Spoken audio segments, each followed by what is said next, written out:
Cure with care में आपका स्वागत करती है डॉक्टर ममता। कुछ केसेस देखेंगे आज हम। तो ये एक लेडी है, हर्पीज़ हुआ था इनको, और आप जैसा देख सकते हैं कि राइट चीक में ब्लिस्टर्स दिख रहे होंगे और बीच में एक वूंड जैसा है। तो डॉक्टर्स ने इनको कहा कि ये हर्पीज़ है और ये और मेडिसिन इंजेक्शंस ये सब नहीं लेना चाहती थी। मेरी क्लिनिक में आई, मैंने बाहर से ही इनको देखा क्योंकि लॉकडाउन चल रहा था। तो रोज़ इनको मैंने फ़ोटो भेजने के लिए बोला था।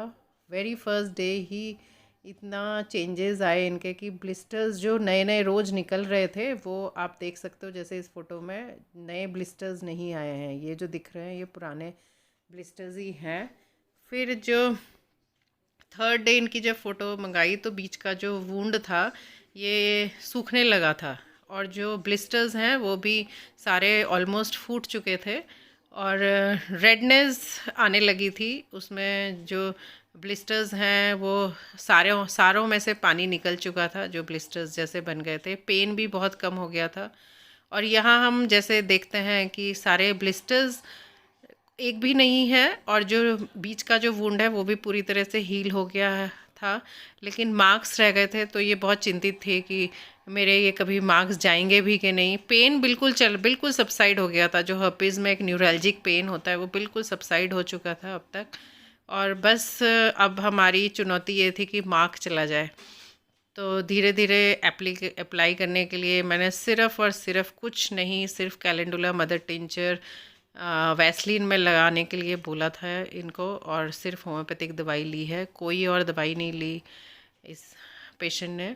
और इतना ब्यूटीफुली इनका हील होता चला गया। ये इतनी धीरे धीरे सारे मार्क्स भी जाते रहे। मैंने इनको स्क्रैच करने के लिए मना किया था कि खुद अपने नाखून से या खुजा कर हटाना नहीं बिल्कुल भी, और बस सिर्फ दवाई खाते रहना है। और जो अप्लाई करने के लिए मैंने कैलेंडुला मदर टिंचर बोला वो अप्लाई करना है वैसलीन में लगा के।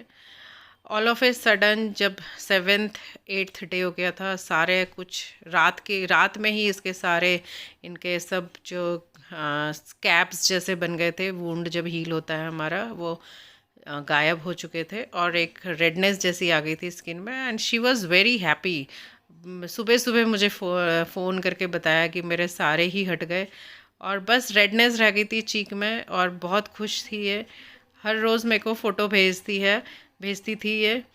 और जैसे इस फ़ोटो में दिख रहा है बिल्कुल सब कुछ गायब हो गया है, कोई इचिंग भी नहीं रह थी अब, और बस नॉर्मल स्किन होनी बाकी थी। धीरे धीरे हम जैसे देख सकते हैं पूरी तरह से एपिडर्मिस में भी लेयर बनने लगी, और कितनी सुंदर तरीके से हील होता है। तो इसलिए डाला है ये जो केस है मैंने, कि ऐसा नहीं है कि होम्योपैथी से बहुत जो प्रॉब्लम वाले जो केसेस होते हैं जो हमें लगता है ठीक होंगे कि नहीं होंगे। फेस एक ऐसी चीज़ है जिसकी वजह से सब बहुत परेशान हो जाते हैं। तो इतनी सुंदर तरीके से सिर्फ़ और सिर्फ 10 डेज़ में जो ये हीलिंग मिली है इस लेडी को। तो इसी तरह से और भी होम्योपैथी केसेस मैं डालती रहूँगी आने वाले दिनों में। और ये जब ये पूरी तरह से हील हो गई, हम देख सकते हैं इसका राइट चीक जो है बिल्कुल लेफ़्ट चीक की तरह हो गया और बिल्कुल नॉर्मल हो गया। और यहाँ पर मैंने इसको खुद ही बोला कि अब दवाइयाँ बंद कर दो। तो बहुत ही सुंदर तरीके से ये एक होम्योपैथिक केस जो हील हुआ विद इन 10 डेज़। तो थैंक यू सो मच।